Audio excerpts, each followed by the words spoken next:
You're listening to Southeast Radio's Business Matters with Karl Fitzpatrick in association with Wexford Insurances. Challenge us at Wexford Insurances 0818 31 30 30. I'm joined now by James Doyle from Tunstall Emergency Response based in Bunclody. James, you might start by telling me a bit about your own background, please. Yes, my own background actually originally from Bunclody, Karl. I graduated from WIT way back when in the early 90s. From there I was always involved in technology. I emigrated to the UK. I spent about 6 years there working for Cable and Wireless predominantly. And when I returned back to Ireland, I worked for UPC for a further 9 years. So all things considered, I've had a technology background. And then 6 years ago I joined Tunstall. I saw it as an emerging market. I was absolutely amazed by the product range it had, and to be honest I was quite ignorant of it, so I saw it as a huge opportunity given the demographic in Ireland. Tell me a bit about the company itself, Tunstall Emergency Response. Tunstall Emergency Response was founded 19 years ago, originally by Derek Nally, a fellow Bunclody man, and Cable and Wireless. It has always been based in Bunclody, and we serve about 35,000 clients nationally, of which about 2,500 are based here in Wexford. We are now part of the Tunstall Group and have been since 2001. And tell me, James, what do Tunstall do? Tunstall Emergency Response, Karl, we are the provider of personal pendant alarm services for the elderly. But our service extends beyond that to additional peripheral products, which also enhance the ability for the elderly people to remain at home longer. And that's the way we see the demographic and the marketplace going. Obviously, it's a huge expense on families and private individuals for nursing homes and for sheltered accommodation. So we see this technology as being an enabler to allow people to remain independent for much longer. And what does the technology do? How does it work?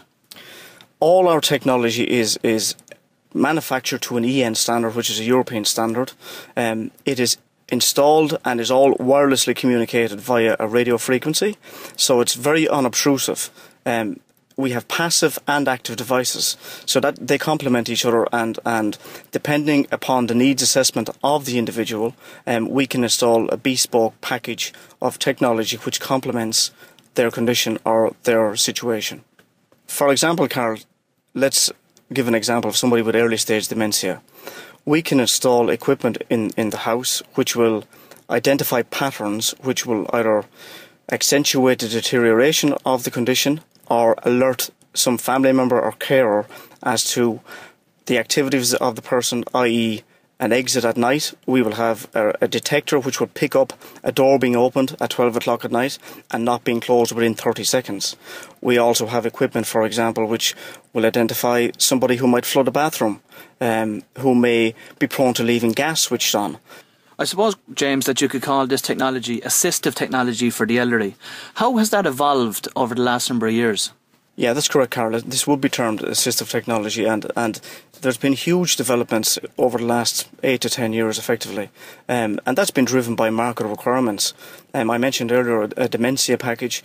We have also developed packages for people who are prone to falls, people with a whole host of specific conditions, and the technology is moving on ever faster on every single day, to be honest. We're approached on a regular basis with new innovations, but what's hugely important is never to forget the human interaction, the human piece around that.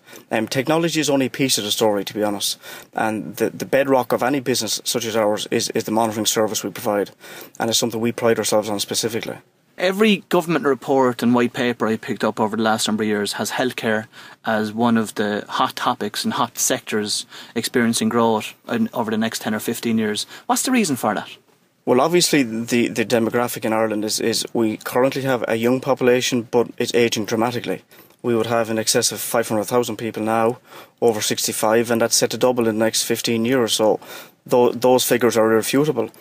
This is then compounded by the fact that we obviously have an issue with immigration, and we're losing a generation. So those two factors ensure that this is a growth area. The huge issue that we find is there is a lack of joined up thinking on it in relation to policy and strategy versus operations and actually mainstream funding for equipment such as ours. Assistive technology is predominantly funded by the Department of Environment, which would be unique insofar as internationally it would reside within the health sector.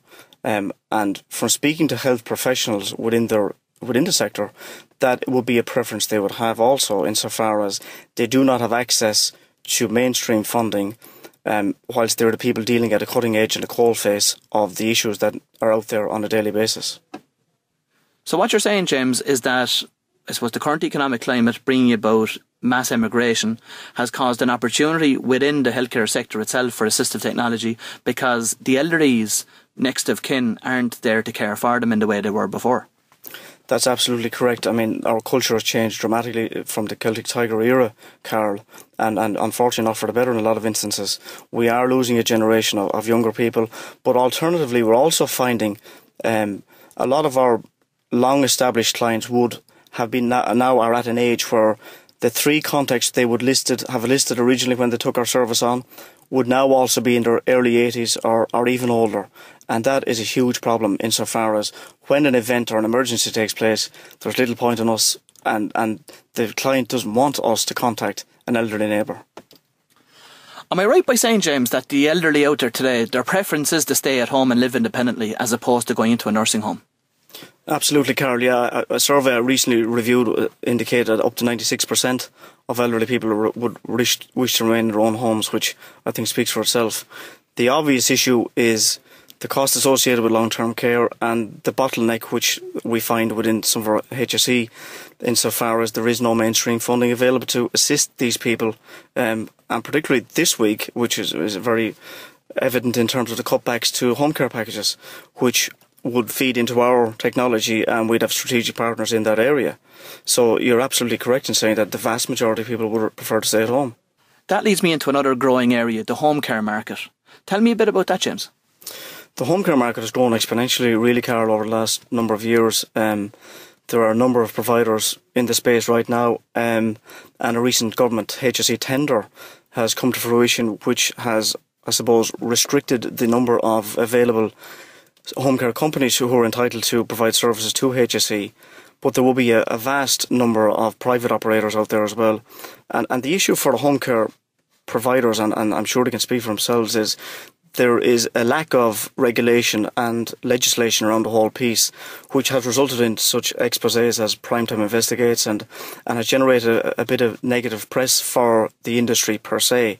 But it's difficult it's unfair, I suppose, to stereotype and generalise. But I think the home care providers would acknowledge that they would welcome legislation, and it will help eliminate and give a further credibility to their whole sector.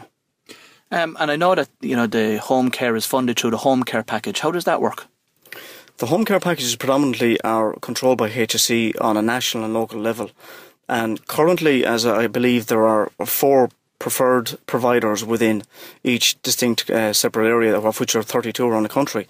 So it is up to the local HSE staff to identify who should be in receipt, and they carry out a needs assessment as to who should be in receipt of a home care package, and then they choose which provider should provide the service for them.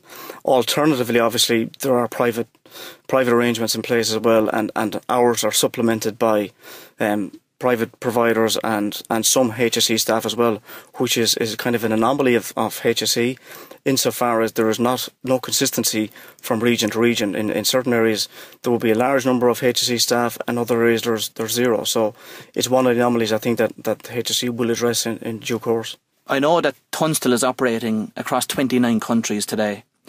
I wonder how Ireland ranks in relation to how open and responsive we are to this assistive technology in comparison to the others. Yes, Karl, that's correct. We would have about 4 million users worldwide of our technology.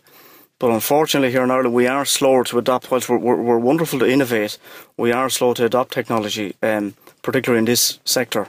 So unfortunately I would estimate that we are probably 3 to 5 years behind mainland Europe, definitely, America and Australasia.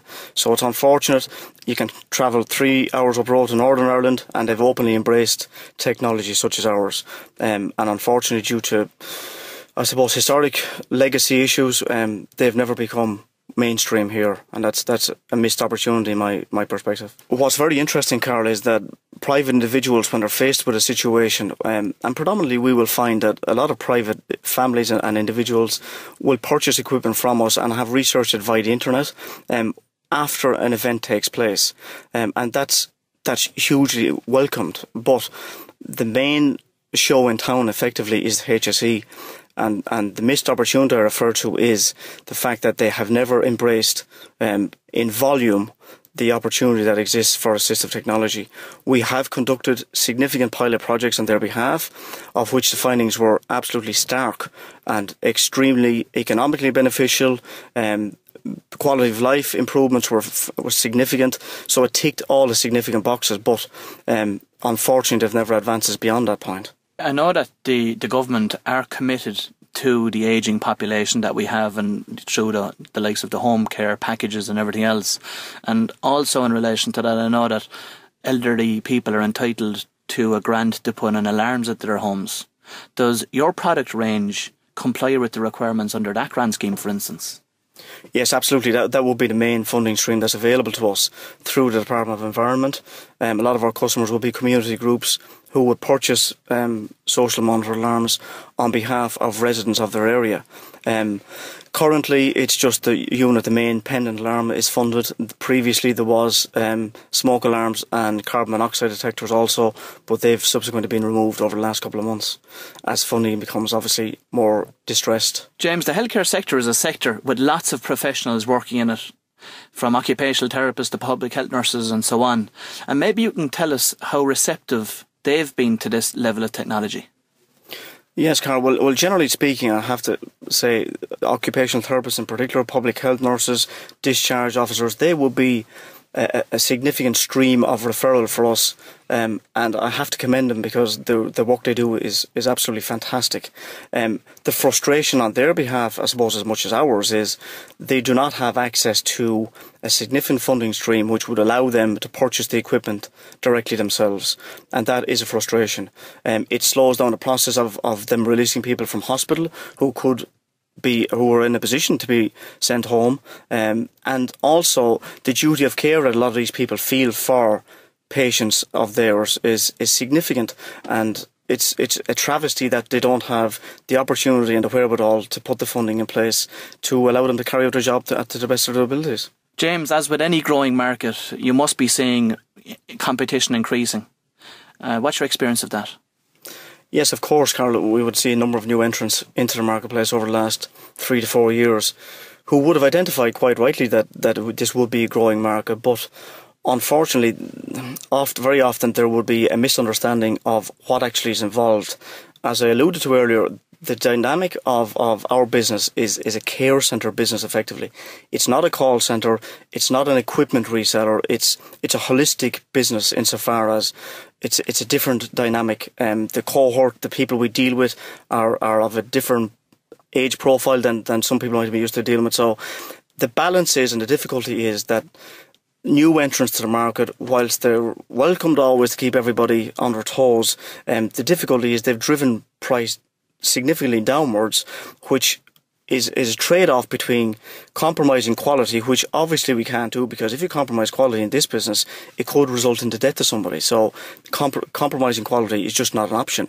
But obviously, given everybody's current situation, everybody's looking for the best deal. So it's a trade-off somewhere between doing the best you possibly can for somebody on price without compromising your quality or your standards. James, you mentioned earlier that you were involved in completing a study on behalf of the HSE in respect of assistive technology in the home place. What were the conclusions of that study? The conclusions were quite explicitly clear, Karl, insofar as the recommendation was that telecare equipment should be deployed as part of the home care packages that we mentioned earlier. The study examined 115 people on a national basis with both an urban and rural dispersion, and it found that the issues, the isolation, the loneliness, all the issues that they were faced were consistent across the piece, and effectively one very cost-effective method of addressing these concerns was through telecare. That study was concluded last March 12 months, which was March 2011, and unfortunately nothing significant has come to pass since. And what have your own company done with a view to lobbying the HSE to make something happen there? Yes, we've engaged with our local politicians, who I have to give great credit to. They've been extremely helpful given the constrained circumstances. We've also had meetings with senior HSE officials, and there was due to be deployment this year of a further 500 packages, but unfortunately, given the recent cull, that fell by the wayside as part of that. Alternatively, we've become involved in 3 significant EU-funded projects, which are greatly welcomed, and they are based around falls and falls prevention, dementia, and informal carers and communication of our equipment to them. So it's an ever ongoing, evolving situation, and we're hopeful that in the longer term that someday somebody will grasp the nettle and implement assistive technology. We've seen numerous, I suppose, sound bites and anecdotal evidence of commitments being made, but nothing has come to pass at this point. I suppose, like any other business, you can't rely on the HSE or the government intervention here in relation to making any significant changes with the financial constraints that are here over the next 5 to 10 years. And what is your own company going to do, leaving that aside, with a view to developing your own business here locally? Yes, well, that's a very good question. As far as we obviously see the constraints, and we've operated in those constraints for the last 4 or 5 years. But what we've done is we have been innovative as we possibly can, and we've actually looked outside Ireland for solutions which our marketplace is telling us they need. We've sourced equipment from Finland, from the UK, from Spain, which effectively addresses what people are telling us they need. And in particular, our next generation telehealth equipment gives an ability to monitor such conditions as diabetes, chronic heart failure and emphysema at home on a daily basis. So this will influence the care plans, it will influence how people are treated, it reduces the patient waiting lists. So it's positive from an economic perspective, but also from the goodwill and the feel-good factor for patients. And how do these new technologies work? As mobile technologies evolve, they evolve insofar as they will communicate wirelessly back to our monitoring centre. Parameters are set by a health specialist, i.e. a GP or a nurse, and your parameters are based upon your individual condition. And when the readings are taken on a daily basis, they're communicated back to us, and they indicate whether your readings are within your set parameters or not. In the event of them not being within the parameters, we then escalate it to a health professional. And this equipment and service has been deployed internationally for the past 2 years. So we will be optimistic that HSE would deploy this equipment within the next 18 months to 2 years, because it's actually been deployed in a significant project in Northern Ireland, which commenced last October. Which was worth 18 million, but the savings which are projected are in the region of 50 million. So from an economic perspective, it's a no-brainer. Well, James, it's certainly been a very informative interview. I'd like to take this opportunity to thank you for dropping by this morning and wish you continued success with Tunstall Emergency Response. You're listening to South East Radio's Business Matters with Karl Fitzpatrick in association with Wexford Insurances. Think Wexford Insurances for your business insurance.